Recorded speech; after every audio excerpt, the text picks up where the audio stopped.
สวัสดีครับเพื่อนๆพี่น้องครับทุกท่านครับมื้อนี้หมู่ปีใหม่นะครับวันสงกรานต์ครับ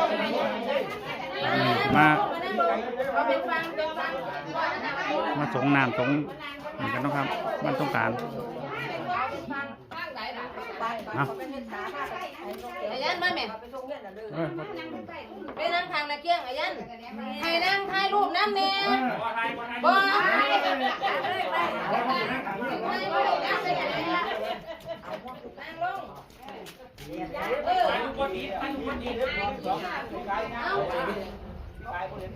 เอาพวกไปหมดกินม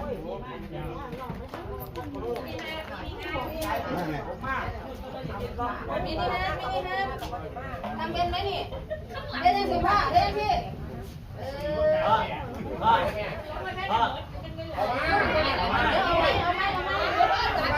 เขาถือให้กันอยากให้น้องเพียงอ่ะว่าเราไปหาอะไรให้ด้วยกัน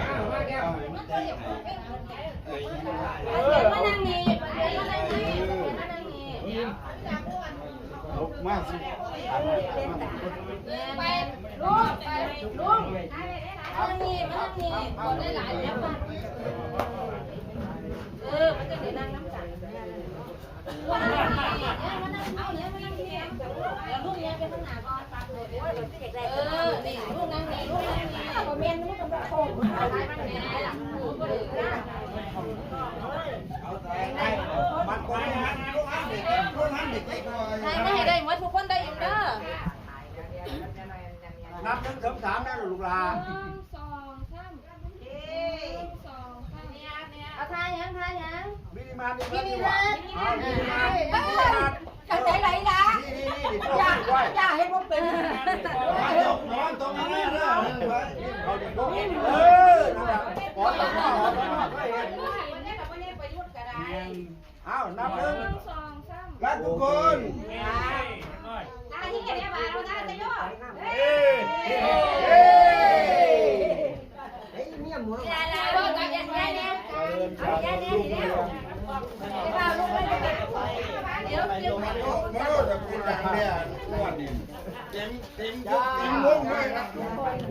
เอาไปดิเริ่มที่ไหนก่อน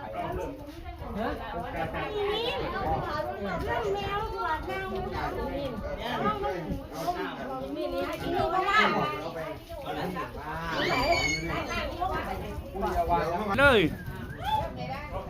เริ่มได้เลย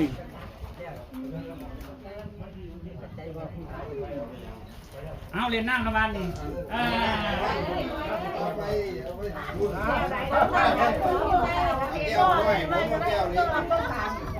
บอกลูกแม่บอกลูกแม่ลานั่นบอกลูกแม่หัวใจซอยว่าหัวใจซอยว่าแล้วจับหาด้วยลูกเอาคนจะยิ้มแล้วเนี่ยเอาคนจะยิ้มแล้วเนี่ยคือจะลูกบ้านเหมือนเขาเขียนหน้าไม่เกี่ยวเอาไปกันไปเร็วเร็ว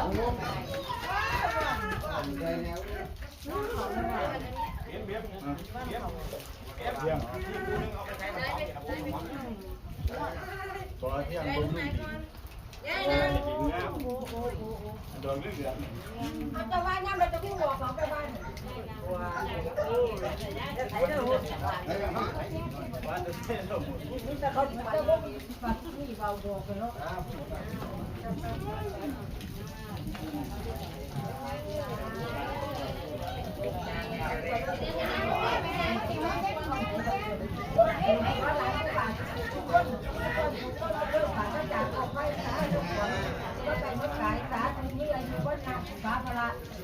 การแล้วนานคือแล้วคล้องก็บอกแย่ว่าแข็งแรงรู้กันเลย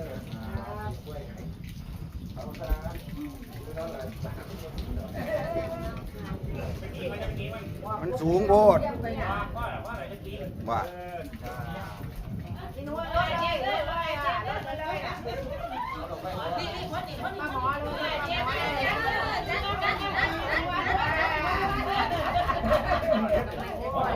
เข้าบ้านนี่ละเข้าบ้านนี่ละ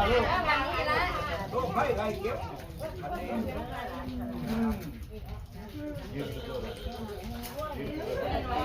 แห้งได้แห้งนี่หรอกนะ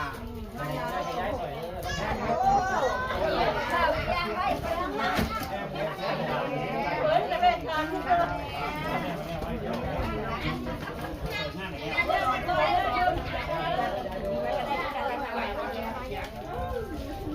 ดทุกปัดไก่ให้ยาท่าน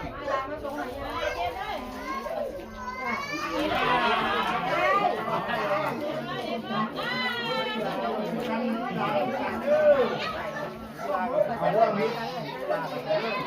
ก้อนไหนเลยเก้าเนี่ยว่างมีเฝ้าไป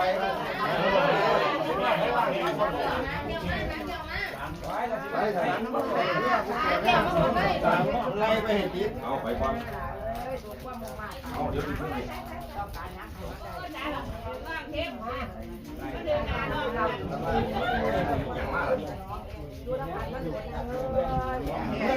เล่นมันไหลแล้วเอาสุขภาพแข็งแรงนะ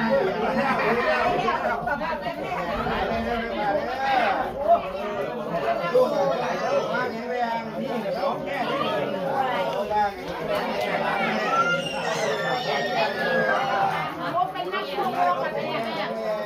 ของแกหาก็เอาเร็วๆเอาเร็ว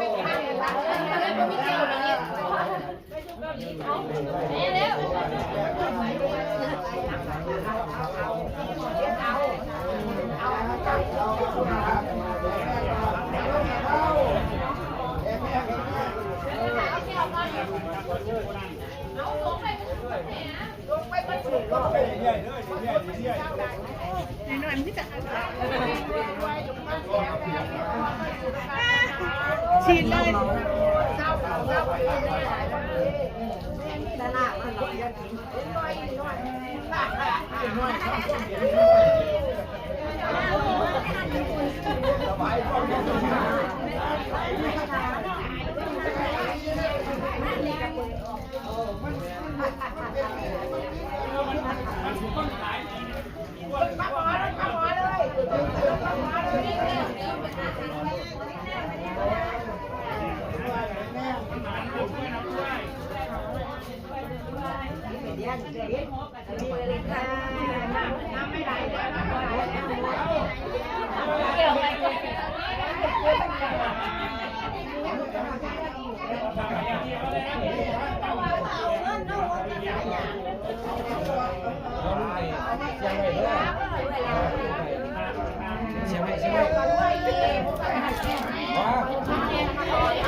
ในของเชียงใหม่เชียงใหม่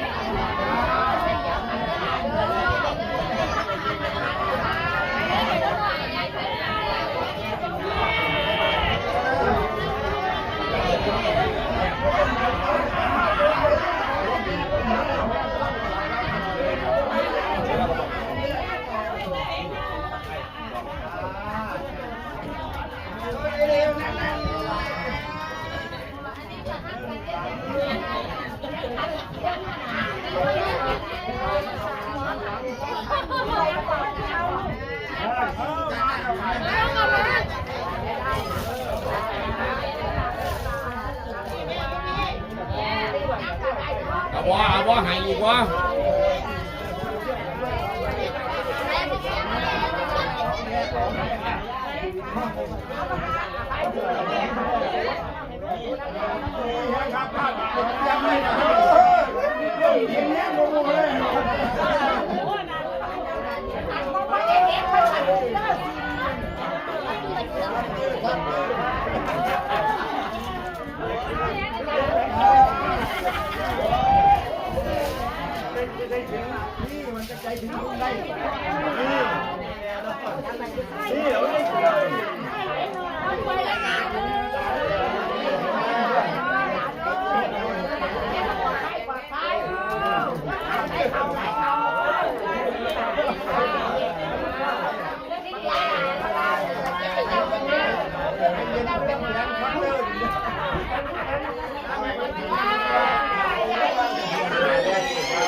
เ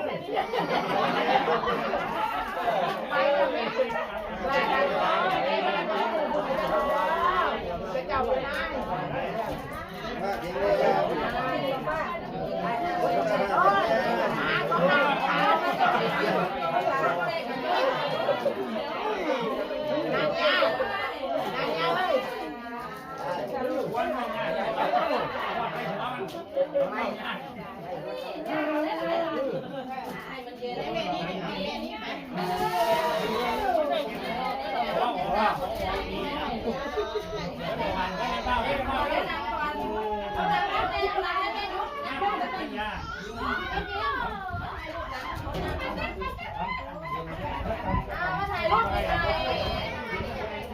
เอาบ่มีแป้งมาปาดเนาะแป้งมันมีตู้เจ้าจะมาได้ละแป้งได้ซอยบ้านเอ้นี่ได้ซอยแป้งว่าเขียนเดียวกันว่าไม่ได้ว่ากัน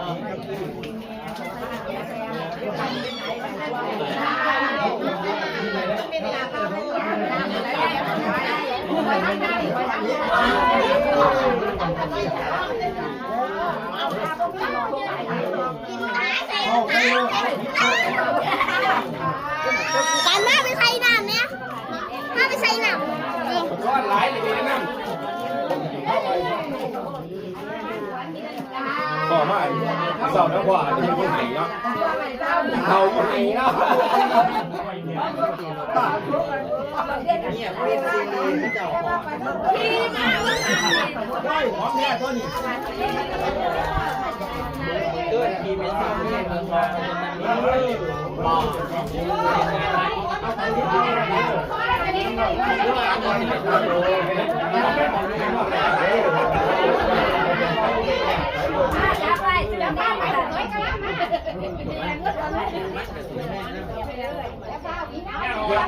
อย่ามาทำไงอย่ามาทำไม่เย่ไม่เย่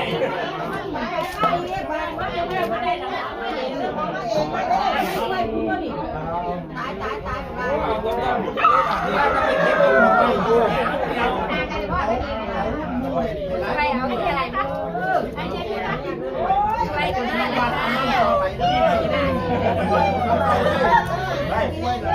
ช่วยอะไรบ้าง เลื่อนเรียกไปนาด้วยดีกว่าไม่มาไปเป็นกระทั่งเนอะ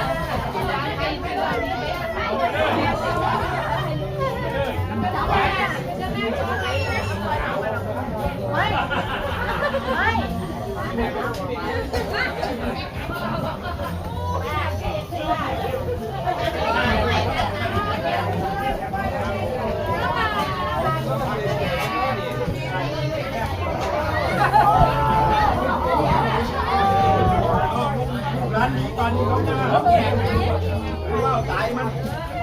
หมดแล้ว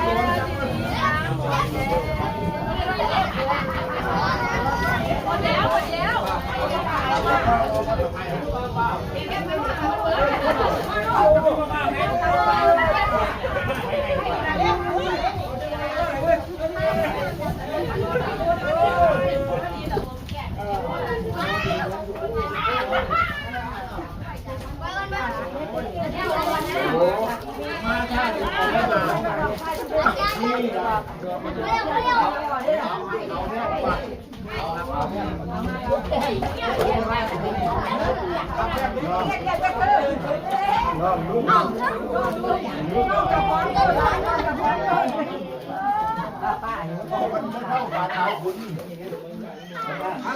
เอาสำหรับที่นี่ก็เลี้ยวนะครับการต้มน้ำเลี้ยวเรียบร้อยครับพี่น้องมากหลายครับสำหรับที่นี่ก็ฝากขอบคุณพี่ทุกท่านนะครับที่เข้ามาติดตามรับชมครับดีมีแห้งลำด้วยทุกคนครับสวัสดีครับ